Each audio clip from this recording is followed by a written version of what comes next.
¿Por qué elegir un perro de raza en el 2025? Lo ideal cuando se elige un perro para compartir la vida con él es estar lo más seguro posible de que esa relación va a ser exitosa. Y frente a estos argumentos para defender al perro de raza, en los últimos años, esto no viene de ahora, las inscripciones de perros de raza en el libro de orígenes español caen. ¿Qué ocurrió para que los puntos obligatorios saliesen del IFEMA? Es un problema única y exclusivamente. Y hay una cosa de los estatutos que a mí me llamaron muchísimo la atención. Yo soy bastante crítico con ese cambio. No. Una de las incompatibilidades es que exclusivamente tu ocupación profesional sea la venta de perros de terceros.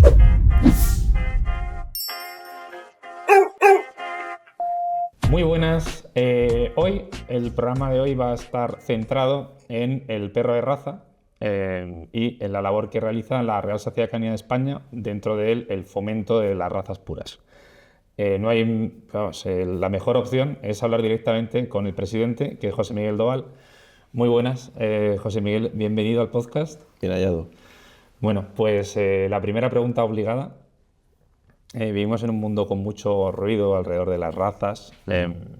Y la primera pregunta es, ¿por qué elegir un perro de raza en el 2025 cuando hay un montón de información que nos dice evidentemente que hay un montón de perros mestizos esperando para ser adoptados por una familia? Bueno, yo personalmente, y creo que también es la posición de la Real Sociedad Canina de España, por lo menos desde que yo soy presidente, creo que la primera respuesta a eso es que la primera opción es elegir un perro. Yo siempre digo que no debe haber una familia sin perro ni un perro sin familia. Elegir un perro. ¿Por qué elegir un perro de raza frente a un perro mestizo o cualquier otra opción? Bueno, básicamente ahí nosotros lo que defendemos es uno de los factores fundamentales es la predictibilidad que aporta un perro de raza. El hecho de contar con unas 400 razas caninas reconocidas no es simplemente un capricho, no es un tema de modas, de formas, de colores, de tamaños, sino que nos da toda una enorme gama de opciones en las que las personas pueden encontrar el perro que más se adecua a su personalidad, a su estilo de vida, a sus necesidades diarias, etc. Es mucho más fácil. Lo ideal cuando se elige un perro para compartir la vida con él es estar lo más seguro posible de que esa relación va a ser exitosa o va a tener posibilidades de ser una relación de éxito. Y eso es mucho más fácil si tú de antemano sabes cómo puede ser el perro que vas a elegir. Entonces, para nosotros esa es una de las razones fundamentales a la hora de elegir un perro, saber si necesito un perro más activo, más tranquilo, con un tipo de pelo, con un tamaño más adecuado a la persona que lo vaya a manejar a diario, con un nivel de energía, con un nivel de respuesta a los estímulos, al entrenamiento, etc. Y eso, con un perro que no sabes muy bien qué es lo que tiene detrás, qué es lo que su genética le aporta a todo, a su morfología y a su temperamento, es más difícil. Por eso creo que es lo más importante. Además, hay un falso mito. Ahora estaba pensando, es una hablabas, el tema de la salud, que existe ese falso mito de que el mestizo es más sano. Y el análisis más grande se ha hecho hasta la fecha, habla de 12.0 de edad media de vida del mestizo frente a 12.7 años, estamos hablando de años, 12.7 años del perro de raza, que es otra de las cosas que siempre aparece sistemáticamente, incluso en foros de mucha visibilidad. Sí, bueno, es que además se utilizan los argumentos de una forma un poco engañosa. En primer lugar, porque el perro mestizo no es un perro salvaje, no es un perro que nace porque se cruza aleatoriamente con los perros con los que ellos eligen, como ocurre en la naturaleza con otros animales. Y no se cruza el más vida. apto, que claro, pasa unas reglas naturales. El más fuerte con la más fuerte, los más sanos entre sí, como suele ocurrir en la naturaleza. Al final también los cruces suelen ser intencionada o no intencionadamente cruces de los que el responsable último es alguna persona. Y muchas veces los perros mestizos tienen tantos problemas o a veces más que pueda tener un perro de raza. Además, lo normal es que quien hace un cruce entre perros o ya perros mestizos o perros de razas distintas, etcétera, no suele ser una persona que está preocupada en hacer una selección de salud. No suele hacer unas pruebas genéticas, no suele hacer nada de esas herramientas que cada vez utilizamos más los criadores precisamente para garantizar la salud. Entonces ese argumento para mí se cae por su propio peso desde el momento en que el propio perro mestizo es un perro que es en todo, desde su cruce hasta su nacimiento y su vida, dependiente de las personas. Y aparte es que, como has dicho tú, las cifras están bastante igualadas por una razón muy clara, y es que la inmensa mayoría de perros, sean mestizos o sean de raza, de lo que se benefician es del cuidado que les damos sus familias o las personas con las que viven. El perro mestizo y el perro de raza pues tiene los mismos cuidados veterinarios, el mismo tipo de alimentación que hoy en día existe, hacen ejercicio, llevan una vida sana y por eso al final las cifras están bastante igualadas. Y frente a estos argumentos para defender al perro de raza, hay una realidad. Y es que en los últimos años, esto no viene de ahora, las inscripciones de perros de raza en el libro de orígenes español caen. Están, vamos a decir, a la baja. Hay una tendencia a la baja. No sé exactamente cómo está este 2025, pero sí que están cayendo. ¿Cuáles son las explicaciones para que el perro de raza esté cayendo en esta sociedad? Aunque, bueno, están aumentando también los índices de enfermedades. O sea, que pasan cosas que no siempre los cambios son progresos. Sí, pues yo creo que se dan... A veces es difícil dar una explicación utilizando un único argumento, porque se dan muchas circunstancias. Por un lado tenemos que estamos ahora, yo creo que sufriendo un poco un periodo de reacción o de ajuste a lo que sucedió durante la pandemia. Durante la pandemia, lo primero que hay que decir es que esto no es un fenómeno que se circunscriba a España. Esto está ocurriendo en todo el mundo, especialmente en Europa, pero ocurre en todo el mundo. Durante la pandemia hubo un repunte exagerado de la demanda de perros, de raza. Todo el mundo quería tener un perro, no sé si por qué dicen eso de que porque con el perro se podía salir a la calle. Yo creo que no era una cosa tan simplista. Quizá era porque la gente empezó a apreciar lo que un perro aportaba a la vida cotidiana de las personas, de las familias o de las personas que viven solas. Una compañía, una serie de cosas que son muy importantes. Y cuando no teníamos expectativas de poder hacer otras actividades o de poder viajar o de poder estar haciendo otras cosas, pues la gente decidió tener perros y es verdad que fue un repunte muy exagerado en todo el mundo. ¿Qué significa eso? Que ahora mucha gente tiene perros que todavía son jóvenes y quizá no están pensando en adquirir o en tener un nuevo perro hasta que pase un tiempo.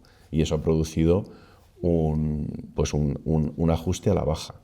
También es verdad que en parte podemos ser responsables los criadores de los perros porque ese aumento de la demanda fue paralelo a un aumento bastante grande de los precios que se pedían por los perros.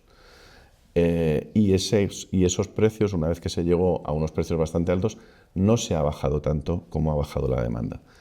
En una situación como la actual, en que la economía, uno no sabe muy bien cómo está, según lo que oigas, si te fías del gobierno o de los gobiernos, o si te fías de lo que tú ves en la calle o de lo que pasa en la vida de cada uno, pero es verdad que no está tampoco la vida actual no está tampoco para andar gastando un dinero que quizá necesitas utilizar en otras cosas. Y además de eso, es un poco paradójico que en el momento en el que más perros hay en la sociedad y que más dinero se destina a ellos, porque se gasta muchísimo dinero en su cuidado, en su alimentación, en su mantenimiento, etcétera, estén bajando la demanda de perros de raza. Y yo creo que ahí es donde en los otros factores podemos influir poco, porque podemos influir poco en la economía general o en la demanda general que puedan tener la gente. Pero sí que deberíamos intentar influir en darle valor a lo que es el perro de raza para que la gente entienda. La gente que va a adquirir un perro entienda la importancia de tener un perro de raza y la gente que los cría entienda la importancia de que esos perros estén registrados y metidos en un sistema oficial como es el de las caninas. Y ahí es donde creo yo que tenemos que trabajar y que hacer más labor. Bueno, aunque lo hemos comentado antes, fuera de micros y de cámaras, ahí el problema es que luchamos contra unos niveles de inversión que son 1%, más o menos. O sea, me refiero el Estado, el aparato del Estado, las diferentes administraciones locales, provinciales, etcétera, convoca amplio de prescripciones técnicas para, por ejemplo, recogida y mantenimiento de perros que aparecen abandonados, etcétera. Todos esos pliegos normalmente llevan una partida de concienciación. De hecho, la partida se llama concienciación. Y esas partidas de concienciación están dedicadas a fomentar ese mensaje del adopta no compres. Y claro, la Real Sociedad Canina de España y los criadores en particular, como piezas de ese engranaje, no pueden llegar a competir con esos presupuestos ni de cerca, ¿no? Entonces se da una situación de cierta desigualdad en el mensaje, en el altavoz que tenemos unos y otros, pero bueno, eso, no podemos hacer nada frente a eso. Esperar. Bueno, es que también aquí nos encontramos con distintas cosas. Por un lado, por desgracia, los gobiernos, los legisladores, salvo muy pocas excepciones, legislan siempre para solucionar problemas. Nunca se legisla de forma preventiva pensando en aportar soluciones de futuro o crear paradigmas que creen un modelo que resuelva, en el que no nazcan los problemas a posteriori. Entonces, por ejemplo, en este tema es verdad que la mayoría de las leyes se hacen cuando se ve que existe un problema de abandono, un problema de maltrato y se intenta atajar. Se intenta atajar de la forma más rápida posible. Por eso muchas veces nosotros en las reuniones que hemos tenido con el gobierno y con distintos gobiernos regionales, incluso locales, etcétera, siempre les llamamos la atención sobre que incidan mucho en el apartado de las sanciones, pero muy poco en el apartado de la educación.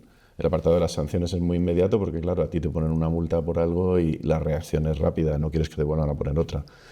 Pero no creo que sea la solución. La solución está por ejemplo, en educar a las generaciones posteriores para que ellos ya crezcan con una conciencia distinta en cuanto a la tenencia responsable, al cuidado de los animales, etcétera, para que no se produzcan esos abandonos en el futuro. Pero claro, eso es algo que se hace mucho más despacio.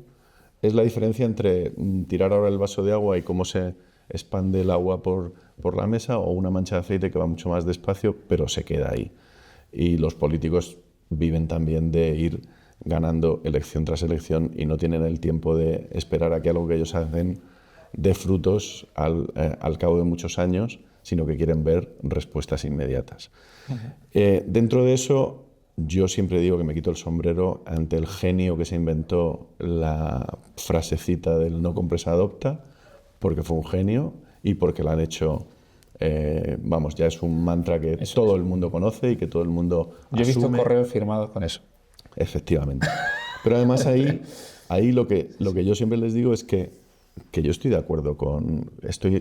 bastante de acuerdo con esa frase. Lo único es que lo que no estoy de acuerdo es que la adopción sea lo que ellos pretenden decir, porque yo defiendo, y creo que muchos defendemos, que cualquiera, cuando metemos un perro en nuestra familia, venga como venga, lo hayamos comprado, lo hayamos recogido en una protectora, etcétera, en realidad lo estamos adoptando porque lo estamos incorporando a nuestra familia. O sea que los que compramos un perro también lo estamos adoptando.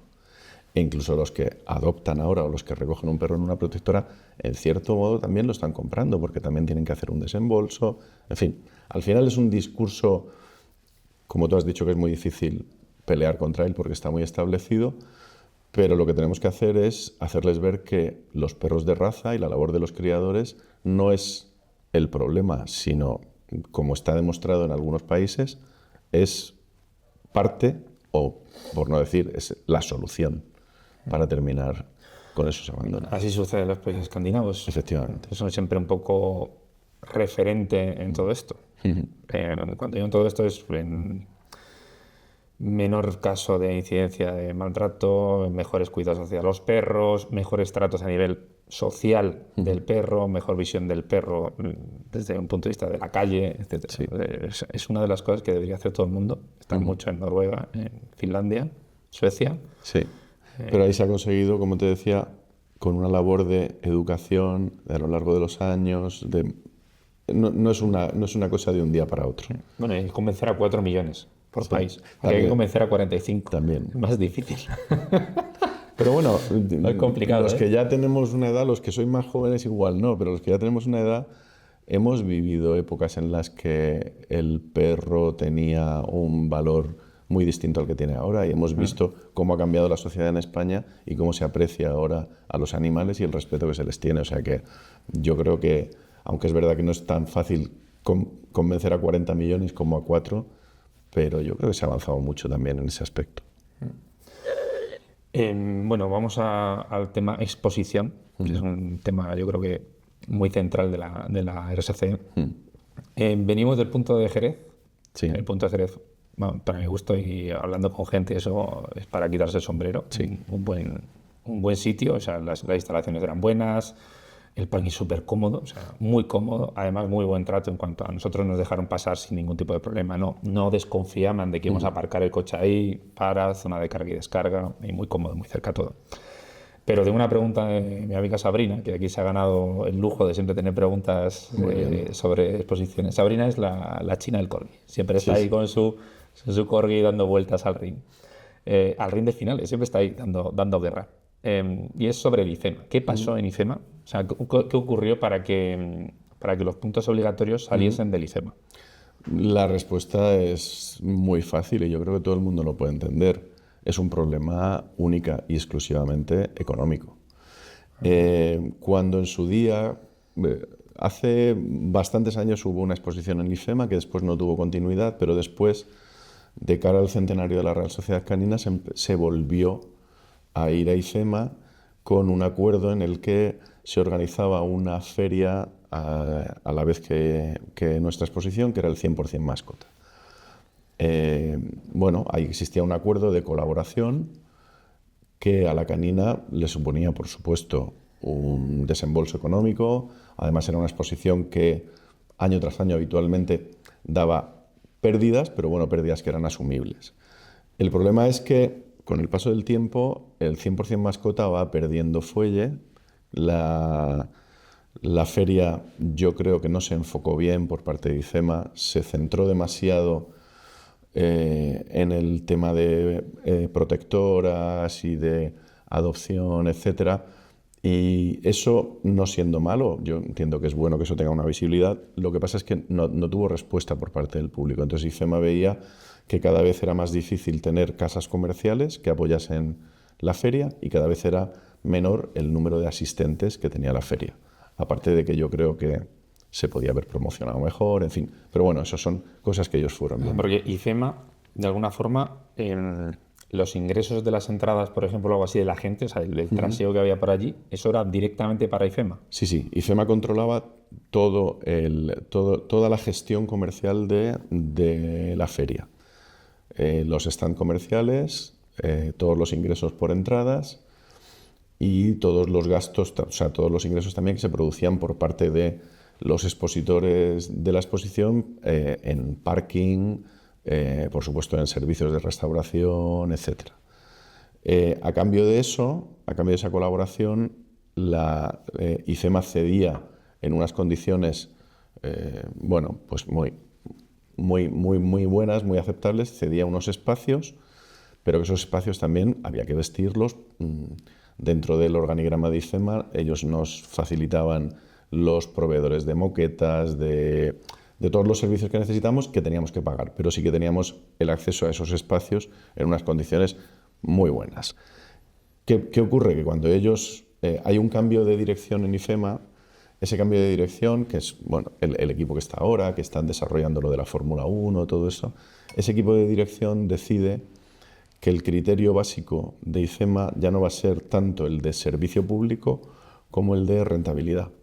Entonces, no ha sido solo en nuestro caso, ha habido otras ferias, otros salones que o bien han desaparecido o bien se han dado a manos privadas, que son los que los desarrollan a cambio de un alquiler de las instalaciones. Y eso fue lo que nos propusieron. Nos propusieron bueno, seguir haciendo la exposición allí, diciéndonos, por supuesto, que nos tratarían bien porque éramos bueno, pues socios de muchos años, etcétera, pero ya de otra forma, ya éramos nosotros los que teníamos que asumir todo el desarrollo del evento y también pagar por las instalaciones a un precio distinto a lo que estábamos haciendo hasta entonces. Ese precio era inviable para la canina.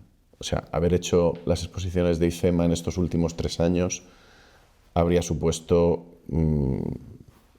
no se habría podido hacer. No se habría podido hacer porque de partida habríamos empezado mínimo con unas cifras de pérdidas por encima de 200.000 euros de cada exposición. Y entonces eso no se podía asumir. Y por ahí es donde tenemos que empezar a buscar emplazamientos y sitios donde poder hacer la exposición, que, como se ha visto por distintas circunstancias, no es una tarea fácil. Pero menos mal que lo ha reconocido. Sí, sí, por supuesto. De Pinto fue... Vamos a ver, por un lado Yo me tuvimos... acuerdo debajo de las sombrillas ahí con los border collies y decía, esto no puede ser. Bueno, mira, por explicarte. Primero, o sea, Jerez, bien. Talavera es buen sitio. pero en Talavera no cabemos. En Talavera ya no cabíamos en las últimas que se hicieron en Talavera. En Talavera Pero es que no se Talavera cabe. antes habría más pabellones. Y ahora ya no abre tantos pabellones. Aparte también te digo una cosa, y es que Talavera... O sea, el pabellón que antes era el Ring de Honor, que se hacía también la prueba de Sí. deporte y se hacían exhibiciones de la Guardia Civil, policía y todo eso. Esa última parte de ahí ya últimamente en Talavera no se abre. No sé si porque eso tiene otro precio, no lo sé. Bueno, me imagino que también porque cuando hace la Canina de la Mancha la exposición no necesita tanto espacio, pero para la exposición de punto obligatorio, y más si se quiere hacer de una forma que nos pueda dar una cierta rentabilidad o por lo menos no producir pérdidas, se queda justo, el espacio se queda justo. Pero antes también se hacían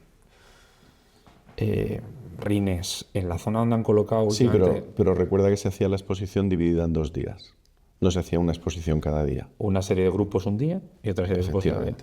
Efectivamente. Eso podría ser una opción, volver a ese sistema, pero también te digo que Pero aquí no la se ha última hecho- exposición que se hizo en Talavera, Sí. que yo entonces estaba como vocal en el comité de dirección, la última vez que se hizo la exposición en Talavera supuso unas pérdidas de 75.000 euros.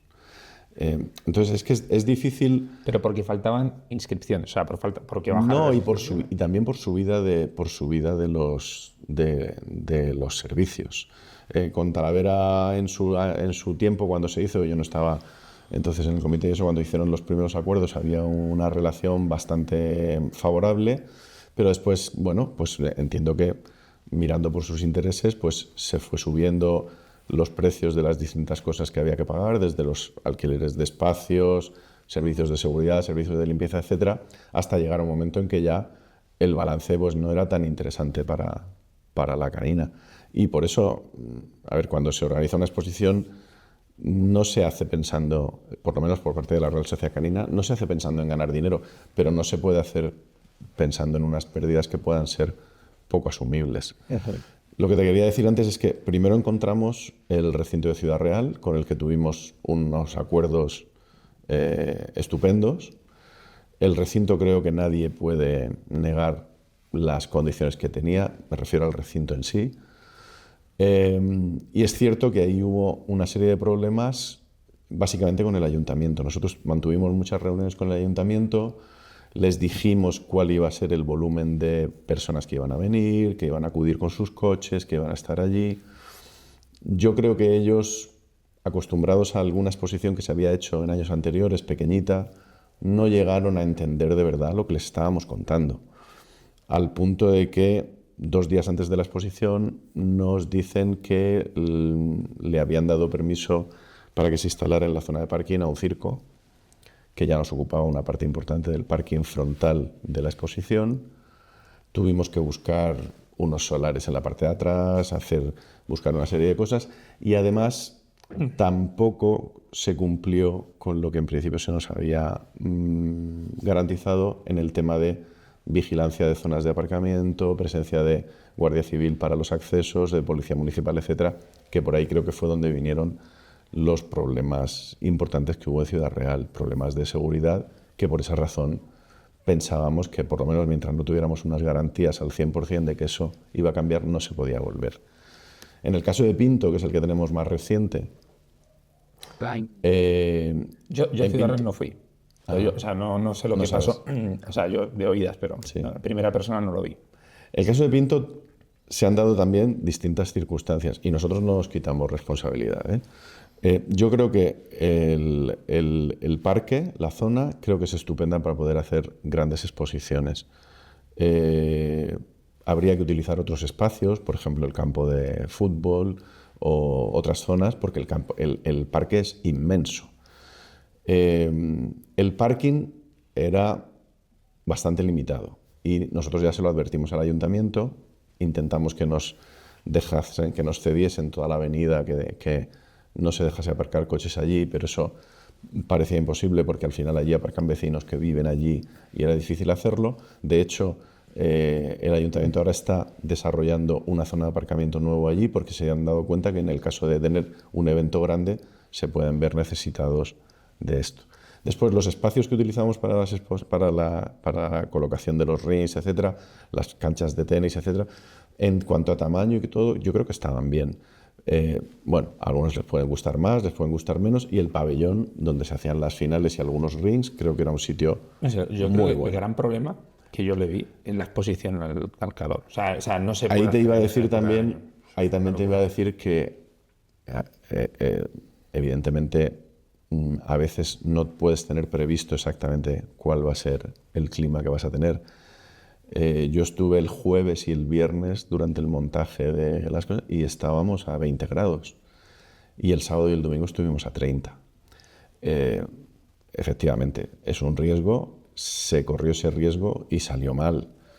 Y además las zonas adyacentes a los rings para colocar adecuadamente las carpas y lo que la gente necesita cuando va a una exposición al aire libre se quedaron justos. Somos conscientes de ello y además le pedimos disculpas a todo el que, bueno, se vio en una situación complicada por lo que pasó allí y por eso también pues hemos buscado soluciones para el próximo año.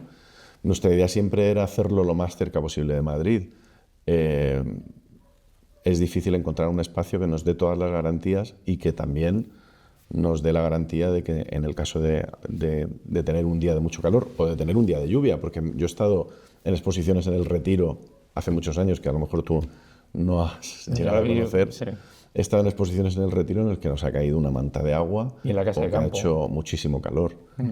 Entonces, por eso la decisión para el año que viene fue la de ir a Valladolid, que es un recinto consolidado y que tiene muchísima experiencia en la realización de exposiciones, y buscar allí la forma, bueno, pues de llevar adelante nuestras exposiciones con las mayores garantías.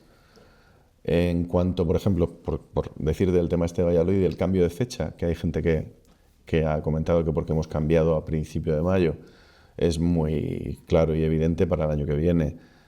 No podíamos hacer las exposiciones de punto obligatorio 3 días antes de que empezase una mundial en Italia. Eso era una táctica suicida. Porque, bueno, la gente, imaginamos que muchos estarán ya viajando camino de Italia. Y por eso ha sido el cambiarlo, aprovechando además que había un puente y podíamos hacer un evento incluso de 3 días. Pero lo normal será que a partir de entonces la exposición de Madrid, o la exposición de la Real Sociedad Canina, vuelva a sus fechas tradicionales, que son en la segunda quincena de mayo, porque, bueno, imagino que sabes que la exposición de Madrid surge como parte de las celebraciones de las fiestas de San Isidro a principios del siglo XX. Y, bueno, la idea es seguir haciéndolo así. El deporte, el deporte, cuando digo deporte, agility, IGP, Mondio, han tenido en los últimos años campeones del mundo individuales, campeones del mundo por equipos, en varias disciplinas, ¿no?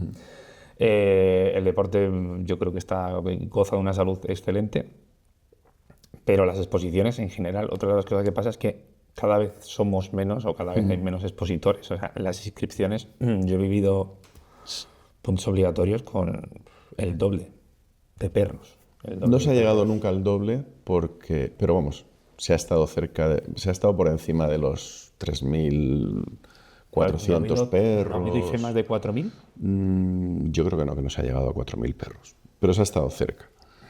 Y las inscripciones están en la parte de exposiciones cae. Entonces, además todos los que vamos allí, casi todos, no todos, un 85% ya peinamos canas. Sí, ese es el mayor problema. Efectivamente. Entonces, ¿hay algo que se puede hacer para atraer a público joven? Porque es difícil, O sea, yo, por ejemplo, me planteo con mi sobrino, a mi hijo de luego tiene 2 años, le puedo llevar a una exposición, no se queja, si no le llevo tampoco se queja, ¿no? Pero a mis sobrinos me costaría convencerles mucho de que cojan a su perro y los pongan, por ejemplo. Me costaría bastante. Sí. A ver, este también es un problema general. Se da en todo el mundo. Las inscripciones de las exposiciones bajan y bajan bastante, y en algunos sitios más que en otros. Luego tenemos la paradoja de que cuando pones los números brutos encima de la mesa, a final de año hay más perros en exposiciones que había antes. Lo que pasa es que son los mismos, pero por una razón muy sencilla, y es que ahora hay más exposiciones que nunca. En Europa hay cientos de exposiciones cada fin de semana, o cada semana, porque también hay países que las hacen entre semana. Inglaterra. Bueno, y ya no Inglaterra, países pequeños, por ejemplo, de la zona de los Balcanes, que utilizan la táctica de hacer exposiciones, un país las hace el fin de semana, otro las hace el lunes, martes, otro las hace miércoles, jueves, y de esa forma tienen como una especie de circuito al que acuden prácticamente solo los handlers profesionales, con exposiciones muy pequeñitas, con cacifs de 100 perros y de menos de 100 perros, pero que se convierten más que en una exposición o en lo que debería ser una exposición, en un negocio. El problema también es que, y yo creo que por eso te he dicho que era lo más importante, creo que entre todos los que participamos en esto, debemos pensar de verdad qué podemos hacer para mejorar las exposiciones, y que el criterio fundamental sea no el que tengamos más jueces especialistas, que... Las típicas chorradas que no van a traer un chico de 15 años. Porque el chico de 15 años lo que tenemos no que hacer, sabe lo que es un juez especialista. Efectivamente. Tenemos siempre que digo lo mismo. Digo. Para que venga gente nueva. Como tú has dicho, la mayoría peinamos canas y la mayoría además nos conocemos ya de muchísimos años. El día de la marmota. Y yendo a una terminología administrativa, la tasa de reposición es mínima o nula. Tú vas viendo que bajan razas porque desaparece gente que lo va dejando por edad o por cualquier circunstancia, pero no llega gente nueva. Como tú decías que era difícil convencer a tu sobrino. Efectivamente, yo cuando pienso en decirle a alguien que coja su coche, se haga 600 kilómetros hasta Jerez, llegue allí con su perro, esté todo el día con el estrés de preparar al perro, salga a un ring, en el mejor de los casos le traten con educación y le traten bien durante 2 minutos. En el peor de los casos a veces también te encuentras personas que son más mal educadas o más bordes, pero entres 2 minutos a un ring que no sabes un poco de qué va la historia y en 2 minutos te diga que tu perro o porque está gordo o porque no lo has peinado bien o porque no lo has sabido mover bien, que tu perro no vale para nada y te echen del ring y ya se ha terminado el fin de semana para ti. Es un poco absurdo. El deporte, en cambio, yo veo... En el deporte se da una relación mucho más estrecha de la persona con su perro. Además, no es solamente el momento de competir, es toda la preparación. Yo tengo amigos que han sustituido el gimnasio por el agility, porque van 2-3 días a la semana y están corriendo con el perro y tal, y hacen un ejercicio, ellos y su perro. Hacen ya una actividad en la que se relacionan con otras personas, participan un poco de esa vida de club que se produce en los deportes, que no existe tanto en las exposiciones en las que somos, por lo menos en España, mucho más individualistas. Y al final, cuando van a una competición, compiten contra sí mismos, compiten por ir mejorando que ellos hacen.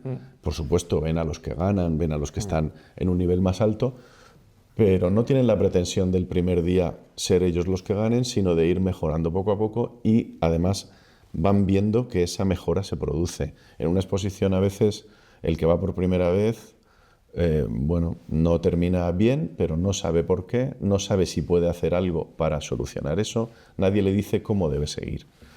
Entonces tenemos que hacer algo para de verdad acoger a gente nueva. El que tiene el poder, a ver, no digo que tenga el ultrapoder, ¿no? Pero el que tiene mucho que aportar, ahora bien, es cómo incentivar que eso suceda. Eso ya... Tú has elegido este marrón en tu vida. Es el criador. el criador es el que tiene el poder de convencer a sus perros de que vayan allí, ¿no? Pero no es fácil, ¿eh? Nosotros o sea, no es una tarea fácil de explicar, y luego además tampoco puedes proponer grandes cambios dentro de lo que es una exposición, porque eso está regulado por la FCI. O sea, tendrías que primero convencer a la FCI de hacer algún cambio para que eso se adapte. Bueno, y a lo mejor más que entrar en cambiar mucho o en revolucionar lo que es la exposición en sí, el desarrollo de la exposición, creo que sí, lo que hay que intentar es convertir las exposiciones en un polo de atracción para esas personas que se deben acercar al mundo de la cinofilia. Creo que hay que darles otras opciones, creo que hay que darles posibilidades de informarse, educarse, aprender, acudir a una exposición y no solamente... Es que incluso los espectadores, cuando llegan a una exposición, no entienden qué es lo que está pasando ahí.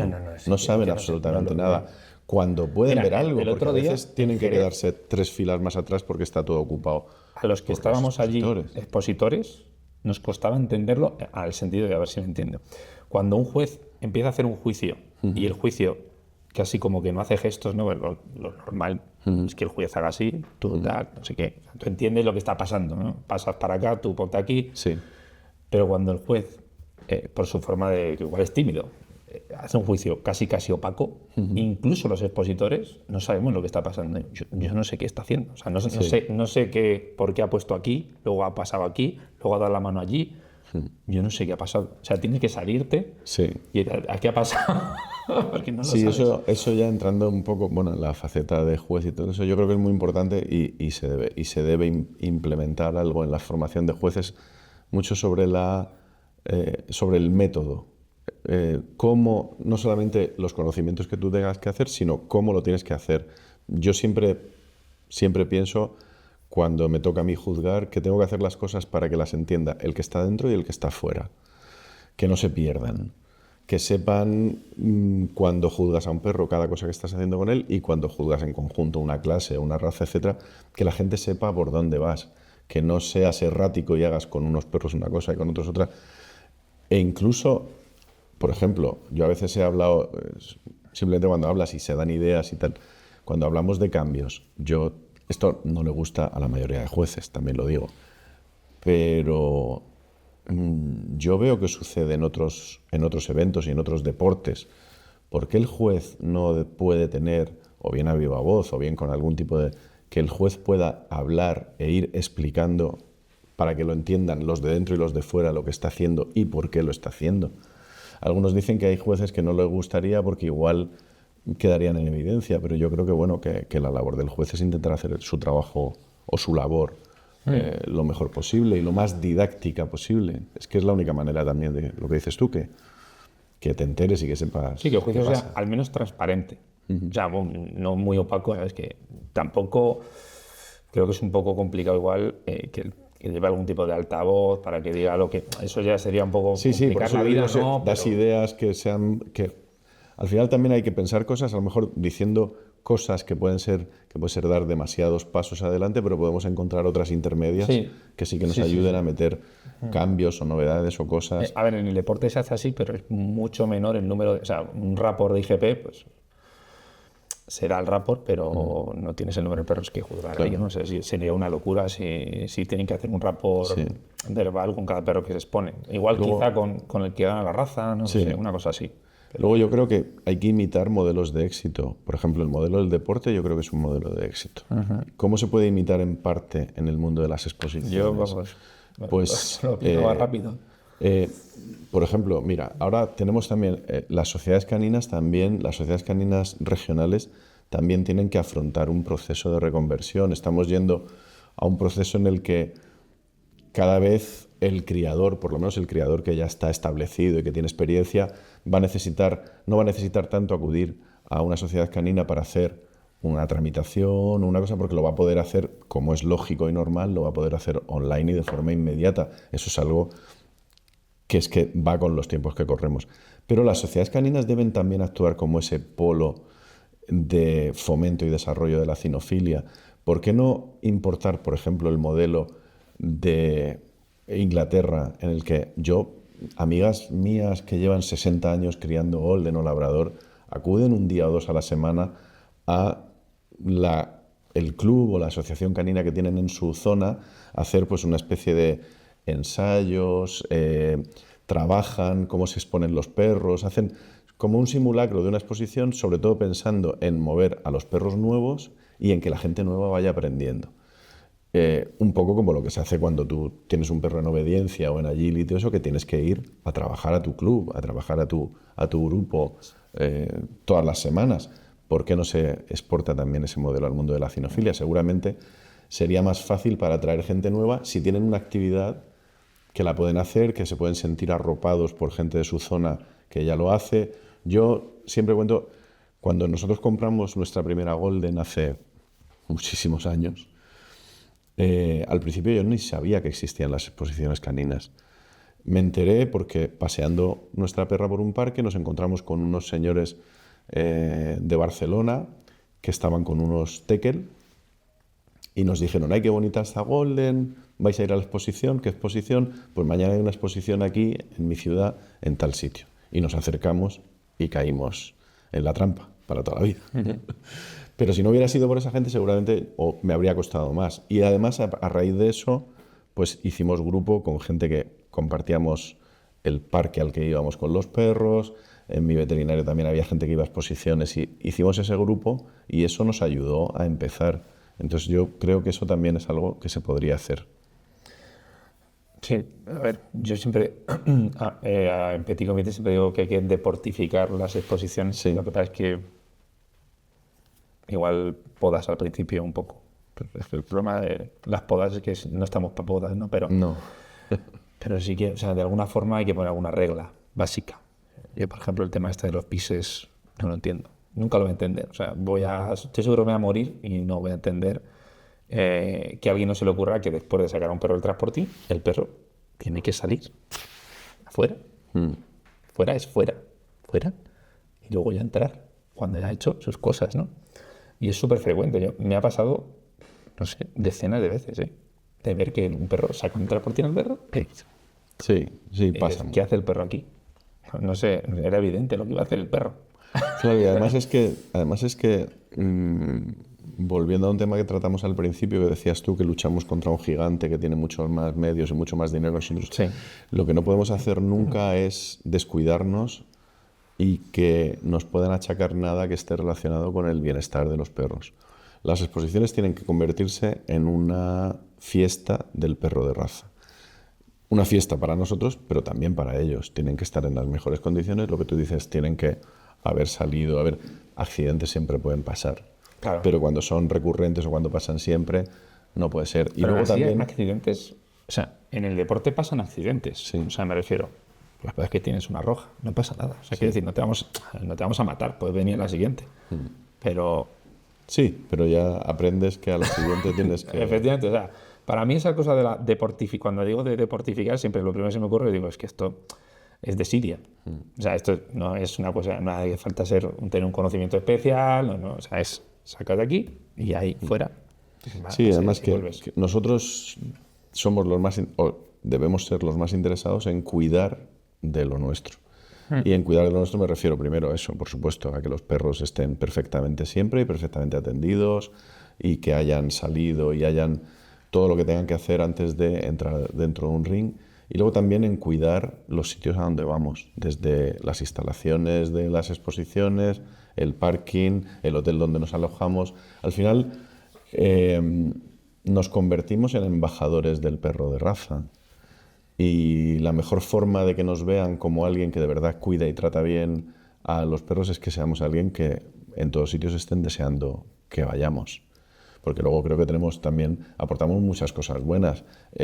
Siempre cuando hay una exposición en cualquier ciudad, sobre todo cuando más pequeña la ciudad más, se dinamiza la vida de la ciudad, se dinamiza el comercio, la hostelería, en fin, que creo que también somos importantes para eso, pero tenemos que poner de nuestra parte.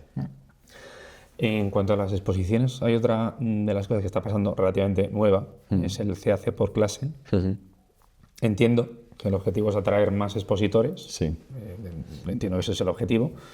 Pero hay que pagar un precio. El precio que hay que pagar es que al final el título sale más, vamos a decir, es más barato, ¿no? O sea, me refiero, es fácil hacer que un perro sea campeón, cosa que no valoras tanto el título de campeonato de España, ¿no? De alguna forma. Eso, ¿hay alguna medida? O sea, ¿crees que va a ser algo temporal? ¿Crees que se va a quedar de por vida según están las cosas? Bueno, lo que no es nada nuevo ni único que hagamos nosotros. Cada vez se hacen más sitios y hay países en los que ya por sistema, no solamente en algunas, como sucede aquí ahora, sino en todas las exposiciones es así. Yo creo que por un lado hay que ver si de verdad le queremos dar valor, el valor que debería ser un valor selectivo, creo yo, del título de campeón, si se lo queremos dar simplemente por el título o si ese valor se le puede dar a algo más cuando ya entramos en temas que incluyan pruebas genéticas, pruebas incluso de carácter, etcétera, que nos aporten una idea de un perro completo, no solamente porque tiene un título, sino porque además tiene más cosas y le dan ese valor dentro de el mundo de la selección y la reproducción del perro de raza. En cuanto a lo que sea más barato o menos barato, ahí yo creo que es cierto, o sea, es verdad que el hecho de que en exposiciones haya un CAC por clase es más atractivo para el competidor porque tiene más opciones. Pero yo creo que donde tenemos que incidir mucho es en los jueces que de verdad den un CAC cuando ese CAC sea merecido, que no por el hecho de tener a tu disposición para dar CAC en cada clase significa que lo tengas que dar. Y también ahí hay que educar al expositor a saber que su perro, por el hecho de ir solo en una clase, no tiene que tener el CAC, incluso por el hecho de recibir un excelente, aunque esté solo, no tiene por qué recibir el CAC, y lo debe asumir con deportividad siempre que se le den las razones adecuadas. Es más, creo que, y aquí me incluyo yo, porque creo que es una cosa que nos pasa a todos los jueces, creo que deberíamos utilizar más el rango de calificaciones que nos da los reglamentos tanto nacional como de la SHI y bueno, que la gente entendiera que cuando le dan un muy bueno o un bueno o lo que sea, no están sacrificando a su perro, sino que puede ser una cosa circunstancial o puede ser evidentemente que su perro, bajo el criterio del juez, tenga un defecto que no hace que merezca tener un excelente y mucho menos un CAC. Entonces, no creo que sea tanto problema de el tener que haya más oferta de posibles CACs como que se concedan sin que sean merecidos. Y ahí somos, me incluyo como juez, somos los jueces los que tenemos la sartén de nuestro lado, porque somos los que damos las calificaciones. En la obediencia pasa lo contrario. Hubo un campeonato del mundo donde hubo 2 perros con excelente. El primero y el segundo. El resto tenían es que abajo. Es una cosa volviendo bastante un poco extraña, que además es el efecto contrario, que tampoco es muy... Claro. O sea, muy lógico, ¿no es? O sea, Sí. Sí, no, en el mundo del deporte en general y también en las pruebas de campo con los perros Hace poco estuve en la Copa de España de caza práctica y bueno, fue aquí al lado, varias... a 3 kilómetros. Sí, pues en algunos casos toda la batería terminaba sin perros, sin un solo perro calificado, porque, bueno, a criterio de los jueces no habían hecho lo que debían hacer para conseguir una calificación y que terminaba con todos sin calificar y todos lo entendían y lo asumían porque es algo que pasa. En una exposición, si eso sucede, pues no siempre es bien asumido. A veces incluso, y yo he vivido el caso este mismo fin de semana, tienes un perro aparece un perro en clase campeón solo y bueno, igual por ser, no digo condescendiente o generoso con esa calidad de campeón que tiene el perro, le das un excelente, pero lo dejas ahí porque parece que no merece más. Y bueno, evidentemente el expositor no es que no lo entienda, es que no le gusta nada no le gusta esa decisión. Eso siempre pasa, ¿eh? También hay gente que, sí, sobre todo hay cierta raza, la mía la verdad es que no tenemos esos casos, ¿no? Pero hay ciertas razas que siempre la gente pasas por al lado del ring y se está quejando del juicio, ¿no? Sí. Bueno, a ver, es lo que hay. Esto es un poco... El mundo de la exposición no siempre sales feliz y No, contento. hace un par de días en uno de estos grupos que hay tantos en Facebook y entrando, había una persona que analizaba un poco el tema de la crisis de las exposiciones echándole toda la culpa a la labor de los jueces. Y yo comenté algo y en parte una de las cosas que yo comentaba era que por supuesto los jueces tienen responsabilidad porque es una parte del engranaje de una exposición.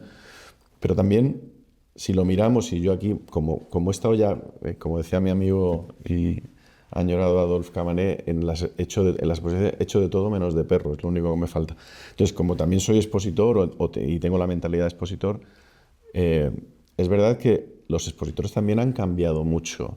Ahora el expositor, y no solo el expositor, sino el criador, hace 30, 40, 50 años, la cría se hacía con la cabeza. Y la exposición se hacía con la cabeza y uno trabajaba buscando unas líneas y eso lo podemos ver hoy todavía en algunos países, sobre todo del este, en Rusia, en algunos otros países. Y hoy en día se hace más con el corazón. Y es difícil que alguien que tiene un perro, que tiene un solo perro, una sola hembra, aunque esa perra no sea la más adecuada o la mejor para exponerla o para criar, que deje de tener la tentación de exponerla y de criar, porque es su perra, es la que él quiere, y al final eso no contribuye a la mejora de la calidad de una raza. Ahí igual deberíamos ser más fríos y saber que cuando tenemos un perro que, por lo que sea, no da la talla para ser un perro que esté ganando en exposiciones o para ser un perro que se utilice para la cría, pues lo debemos dejar en casa como tranquilamente y ya está, e intentar buscar otro. El CAC por clase es una forma de fomentar la participación, pero hay una parte que, por ejemplo, es el PAN. El PAN lo que hace es, vamos a decir, que no sea tan fácil acceder al título de campeón de España en algunas razas. Todas tienen PAN. Exactamente eso, ¿en qué momento surge el PAN y con qué objetivo, teniendo en cuenta que se toman medidas como, por ejemplo, el CAC por clase? Bueno, el tema del PAN, que es muy controvertido. Yo la verdad es que esto el PAN te lo pregunto, pero escucho mucho ruido, pero tampoco, a mí no me afecta. No lo conozco en profundidad, que el Border Collie no está sometido a PAN, Ya. igual que... Vamos a ver, hay una cosa, a veces también se dice mucho, bueno, es que las exposiciones o los títulos son de belleza. A mí no me gusta la palabra belleza, yo creo que deberíamos utilizar más morfología y tampoco sería estrictamente morfología. Pero el título que aparece Sí, está así. es belleza. Está así. Es una cosa que yo recuerdo mucho Está así en mi casa. Digo, y- Andrea, esto no es el perro no es una catedral. Esto no es hay que valorar la viga, Claro. hacer un cálculo de estructuras. No. Pone belleza. Sí. Sí, y a lo mejor eso habría que cambiarlo, porque lo que hacemos, o sea, desde que cuando criamos, cuando exponemos y cuando juzgamos, lo estamos haciendo todo en base a un estándar oficial de una raza. El estándar oficial de cualquier raza recoge aspectos de morfología, aspectos de movimiento y aspectos, sobre todo, de también, sobre todo no, pero muy importante, de temperamento, de carácter, de comportamiento, incluso antecedentes históricos, para lo que una raza se ha seleccionado y lo que una raza hace. Entonces, yo creo que todos entendemos que la selección de una raza se debe hacer de manera completa.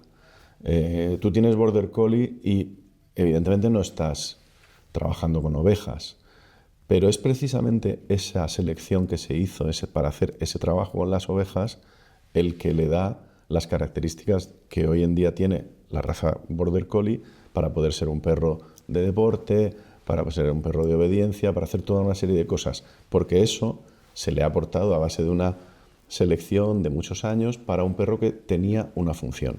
Entonces, la función, los que en algún momento de nuestra vida hemos estudiado algo de diseño, siempre se dice lo de si la función hace la forma o la forma hace la función. Al final deben ir unidas, la función y la forma están unidas. Los perros, un perro es como es porque hace una función. Y si hiciera otra función distinta, sería distinto, porque se seleccionaría para otras cosas. Entonces, sin obviar que evidentemente el tema del PAN es controvertido, creo que sí deberíamos todos intentar no perder ese criterio también de selección en base al carácter y al carácter que cada raza debe tener, que no siempre es el mismo. Con esa idea es con lo que se empezó a pedir el PAN para determinadas razas, con problemas que ha habido en este tiempo. Y es que lo primero es que no ha habido oferta suficiente de pruebas en las que se pueda hacer, sobre todo en determinadas razas. No se ha dado la posibilidad de que todo el mundo pueda realizar un PAN. Y después creo que a veces tampoco se han hecho bien. Que se pueda llegar al caso al momento de separar un título con PAN y un título sin PAN es una opción. Lo que hay que valorar es si esa opción es la mejor o no es la mejor, o si a lo mejor también tenemos que pensar en que todas las razas tengan de una forma o de otra que superar algún tipo de prueba en la que se pueda valorar su comportamiento y su carácter.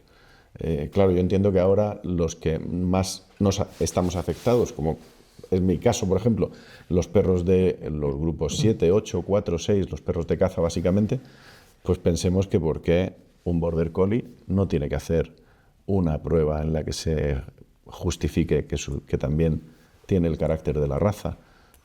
Son temas que hay que abordar y que hay que buscar una solución, y además, pero que no se puede... Sería complicado. Por ejemplo, el Border Collie habría que tener, entiendo que ovejas. Entonces, Bueno, pero también se pueden hacer pruebas de sociabilidad distintas a la prueba de sociabilidad de hoy en día, que es más pensada para un perro que va a competir a un nivel ya en deporte, pero se pueden hacer pruebas de sociabilidad adaptadas al perro normal y que pueda ser una alternativa. En fin, creo que se pueden hacer. Lo que creo que no podemos hacer es abordar este debate como blanco o negro, o sea, o sí o no, porque creo que es interesante no perder de vista que también tenemos una responsabilidad en mantener la funcionalidad y las aptitudes naturales de las razas. Uh-huh. Porque es que además es uno de los criterios que hace que una raza sea interesante, se pueda justificar la existencia de una raza, porque si al final un perro no hace nada... yo, por ejemplo, yo tengo Golden y Labrador. La mayoría de los Golden y los Labradores en España no se utilizan para cazar, pero lo que hacen, el trabajo que hacen de asistencia, todo lo hacen porque se les seleccionó para esa labor dentro de la caza, y entonces ahora responden a unas... Es como el señor que está yendo al gimnasio toda la vida y es muy fuerte porque quiere ganar una competición de levantar 300 kilos y ya llega un momento que no compite, pero esa fuerza que tiene le sirve para hacer otras cosas. Pues con los perros pasa un poco lo mismo. Hablando de los Golden y los Labradores, tus Golden y tus Labradores, hay unos cambios de estatuto. Y hay una cosa de los estatutos que a mí me llamaron muchísimo la atención. Yo soy bastante crítico con ese cambio, con esa parte del cambio de los estatutos. Y es la incompatibilidad que describen en una... No la conozco al detalle, pero es algo así como que hay una incompatibilidad para ocupar ciertos cargos como presidente, vicepresidente de la Real Sociedad Canina de España, siendo criador. No. Criador, expositor. No. Lo que dice, una de las incompatibilidades es que tu ocupación profesional sea la venta, que exclusivamente tu ocupación profesional sea la venta de perros de terceros. Es decir, que tú tengas... de terceros. Claro. ¿Por qué? Y exponer perros de terceros. También dice eso, ¿no? Dices exponer perros de terceros. Claro, que tú seas un presentador, un handler profesional, o que seas un conductor profesional, por ejemplo, si te dedicas a los perros de caza, o que tu negocio consista en vender perros de otros. La explicación es muy fácil, es evitar conflictos de intereses. Si yo me dedico a vender tus perros, a vender perros tuyos, y tú tienes un problema del tipo que sea, siempre estaré a lo mejor inclinado a... Pero eso yo no lo leí varias veces, lo hablé con gente y tal, y a mí no me quedó nada claro. Ajá, pues léetelo otra vez. Sí, ¿no? Y si no, bueno, habrá que explicarlo. Lo que se busca es eso sería evitar... evitar ese tipo de No, así conflictos sí. de O intereses. sea, a ver, así Igual sí que, que se entiende. O sea, claro. o sea, el presidente de la Real Sociedad Canina de España no puede tener interés en vender perros de otro Sí, porque o en presentar en presentar perros de otro perros no tiene que mucha te diga, lógica. yo soy el presidente o el vicepresidente o tal. Y Y bueno, te el presento el próximo perro. fin de semana yo te Sí, presento sí, el sí. perro, tú me pagas y además se lo presento a un juez que me conoce y Sí, sería sí, un sí, sí. poquito... Hay el bias este que Claro. tanto Como reglamentos también otra que ha, bueno, que ha suscitado también pues, gente que ha preguntado y tal, el hecho de que no sea compatible estar en la dirección de la Real Sociedad Canina y a la vez estarlo en el de otras asociaciones análogas, homólogas a la Real Sociedad Canina, que estén fuera de la... reconocidas a nivel legal por el Real Decreto famoso, el 558/2001, básicamente porque igual que tú no puedes ser directivo de un banco y de otro, no puedes ser directivo del Real Madrid y del Barcelona, no puedes ser directivo de una empresa y otra de la competencia, simplemente porque se generan conflictos de intereses y eso puede ser, al final puede ser problemático para una asociación, para una empresa o para lo que sea. Y todo eso lo que hay que hacer es intentar, con unas reglas claras y fáciles, evitarlo y punto. Vale, quedó claro. O sea, yo ahora explicándolo Sí, sí. así sí queda bastante claro. Hay cambios, bueno, hay sobreregulaciones o regulaciones. Yo hablo de sobreregulaciones, pero bueno, en toda Europa. Sí. Y van a venir pues, nuevos reglamentos, la ley de núcleos zoológicos, o sea, eso está en camino, ¿no? Está en el horno.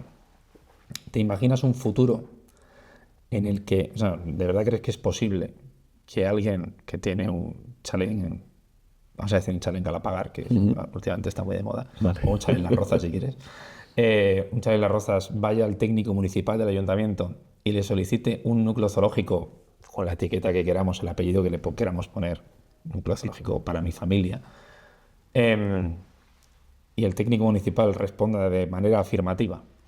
O sea, ¿lo ves viable? Yo entiendo que si de verdad lo que la regulación persigue es el bienestar animal, debería ser así. Porque Sí, o sea, entiendo lo que dices, pero el trato con el técnico municipal es... bueno, el trato con el técnico municipal tendrá que estar perfectamente regulado con unas normativas. Esas normativas es en las que hay que trabajar para que estén claras, para no dar pie a que el técnico municipal pueda decidir simplemente por lo que a él le parezca. El técnico municipal tendrá que seguir lo que se establezca en las distintas normativas de distinto rango que existan. Entonces, que al final son municipales, algunas de ellas.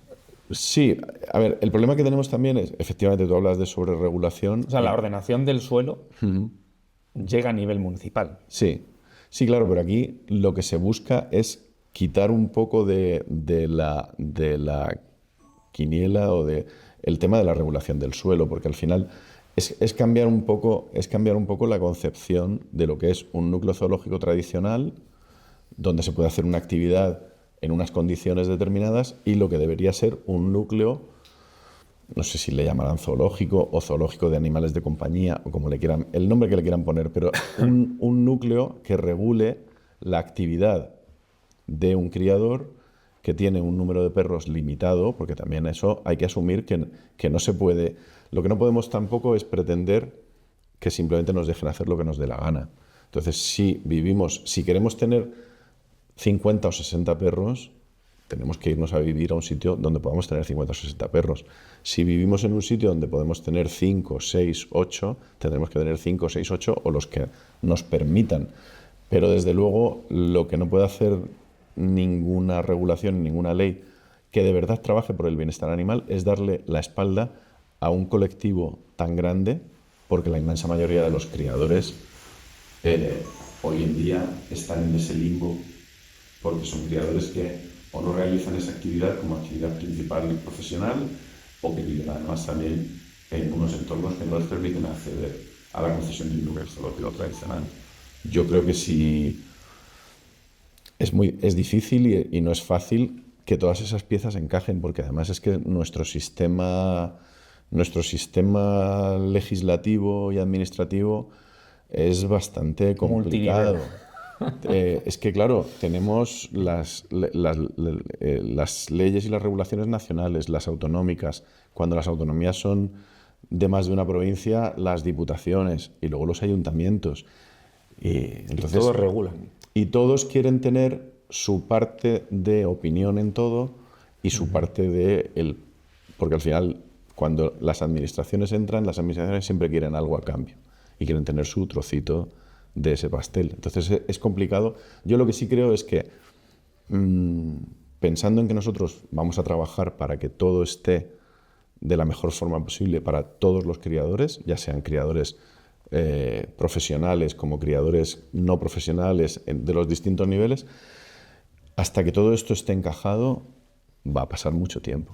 Va a pasar mucho tiempo y con el peligro de, también hemos hablado en la conversación, de esa mentalidad del político de trabajar siempre a corto plazo. 4 años. Claro, si en el transcurso de que todo esto encaje se producen cambios de gobiernos a todos los niveles, todo eso afecta a los desarrollos de las normativas. Y encima ya se nos ha olvidado meter también en la ecuación que por encima de todo están los reglamentos y las leyes europeas, que también influyen en todo lo que se haga aquí. Entonces, es un tema complejo, pero nosotros vamos a estar ahí dando el cambio para que los derechos y los que entendemos que asisten a los criadores y a los perros de raza se respeten. Bueno, yo, como sabéis, que formo parte de la Comisión de Obediencia. O sea, mi vida, combinar mi hijo de 2 años con todo lo que genera esta actividad, a mí me resultó que es imposible, por no decir imposible. Entonces, o sea, en un cargo como presidente de la Real Sociedad de España, esto te quita todo el tiempo y tienes que liberar toda tu agenda. No sé cómo te apañas, pero tiene que ser complicado. No es fácil. Al final haces una labor que, lo primero, no está retribuida económicamente, que ya eso es un hándicap para que lo pueda hacer cualquier persona, porque al final uno está obligado a sus quehaceres profesionales y no le puedes dedicar todo el tiempo, sobre todo si trabajas para otros, no puedes estar cogiendo días y dedicando tiempo a una actividad que no es tu actividad profesional. No es fácil compaginar la labor de cualquiera, desde presidente a, como tú has dicho, a un miembro de una comisión dentro de la Real Sociedad Canina, porque primero porque nosotros nos autoexigimos mucho, pero también porque las personas con las que trabajamos, que son nuestros socios, usuarios, etcétera, también son muy exigentes y me parece muy bien que lo sean. Pero la compensación que recibimos de esto es ver que un mundo como el de la cinofilia, esté uno en el ámbito que esté, en la actividad que esté, etcétera, que nos aporta tanto, que nos ha dado tanto. Yo, a lo largo de estos 35 años ya que llevo metido en esto, pues muchos de mis amigos han surgido de aquí, en España, fuera de España. Al final te creas una vida que crees que merece la pena aportar, devolverle algo para intentar que sea mejor, y en eso estamos. Si yo entendiera, primero, que no tengo nada más que aportar o que lo que estamos haciendo es inútil, por supuesto que ni me plantearía el hecho de seguir, porque es verdad que el precio que se paga es alto, y el precio que se paga es alto porque le quitas tiempo a tu familia, a mí. Yo también tengo un hijo, pues a mi hijo, y a veces 20 ya, 20 años. Sí, tiene 20. Madre mía. Ha pasado el tiempo, ¿eh? Yo lo vi en algún momento Sí. y no tenía 20 años. No. Es que el tiempo pasa para todos y para los hijos igual. Sí. Madre mía, 20 años. Sí. Y ya que nombramos a tu hijo de 20 años, si en algún momento siempre os hago una pregunta muy parecida a esta, porque yo estoy muy enganchado a guiar a mi hijo, no a educarlo, no, sino intentar aconsejarlo lo más desde fuera posible, sin interferir mucho en lo que piensa. Si tu hijo un día te dice, oye, pues a mí me gustaría en algún momento ser presidente de la Real Sociedad Canina de España, ¿le animarías o le dirías, no, mira, deja de decir chorradas, anda, Yo creo... no sabes dónde te estás metiendo? Yo creo que a cualquier persona que dijera eso, automáticamente, para mí, está descartada como persona idónea para hacerlo. Porque esto no es algo que uno deba aspirar o deba decir que aspira, que es lo que él quiere hacer. Esto viene, no te voy a decir que venga solo, pero casi sí. El hecho de estar ahora como presidente de la Real Sociedad Canina no es algo que yo haya ido buscando y que haya querido como objetivo desde que entré en esto de los perros. Tú estás metido en el mundo de los perros y vas intentando hacer las cosas bien, vas intentando aportar lo que puedes dentro de las diferentes actividades que desarrolles, y eso te va llevando, son pasos casi naturales. Al final, no te digo tampoco que te obligue nadie ni que te empujen, porque tampoco es así, pero que no es algo que uno diga, yo es que, o sea, mi aspiración en la vida es ser presidente de la pero, por ejemplo, imagínate que tu hijo se mete en... O sea, no sé si... Es muy perrero. Le gustan los perros, pero no, de otra forma. Ya.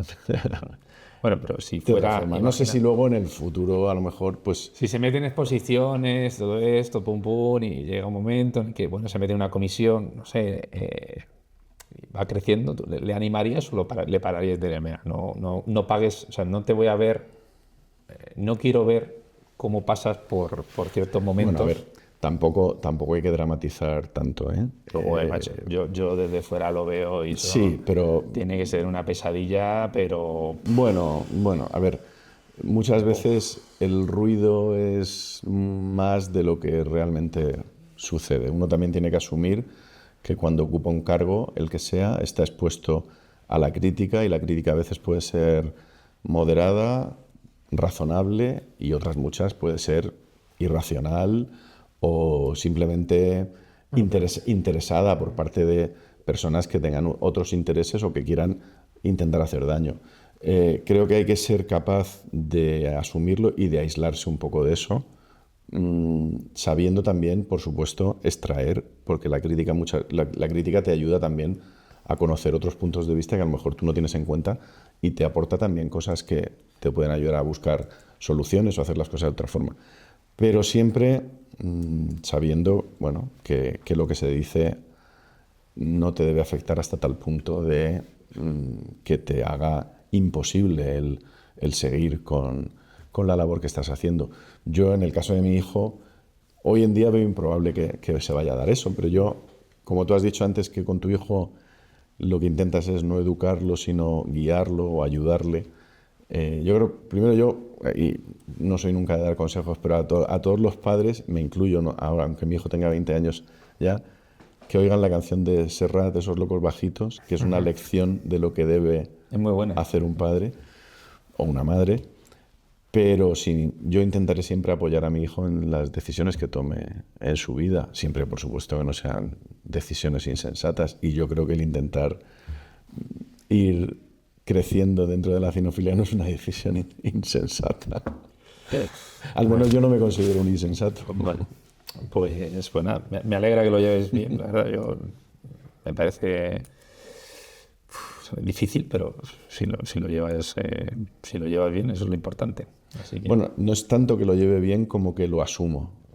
Evidentemente a nadie le gusta oír, leer o ver determinadas cosas, pero bueno, asumo que me ha tocado y me toca eso, y entiendo que, bueno, pues eso, que tengo que intentar abstraerme un poco de eso, porque si no, pues me ocuparía todo el tiempo de mi vida estar preocupándome por lo que algunos dicen o hacen de mí. Bueno, pues muchísimas gracias por venir. Vosotros, a ti. Tenía ganas ya de tener una entrevista sobre la Real Sociedad Canina de España contigo. Y bueno, pues te veré seguro en exposiciones. Eso seguro. ¿Alguna cercana? Bueno, ahora esta semana que viene es la exposición de Murcia, que estaré por allí. Ajá. Y luego, antes de final de año, tenemos también la de Alicante, en la que participo como organizador, que también estaré. Alicante y Valencia, ¿no? Luego. Y después es Valencia. Y que voy a intentar también ir a Valencia, porque bueno, en Valencia han pasado una etapa este último año mala, incluyendo a la Sociedad Canina, que tuvo que que modificar la fecha de su exposición y hacer una serie de cosas y bueno, me gustaría estar allí para acompañarles. Y lo que más echo de menos es poder ir con mis perros, porque yo sigo teniendo mis perros, además creo que tengo ahora 2 o 3 bastante guapos, pero bueno, por distintas cosas pues no siempre puedo ir a exposiciones o a otros eventos con ellos, pero lo intentaré. Bueno, pues muchísima suerte y nos Gracias. vemos.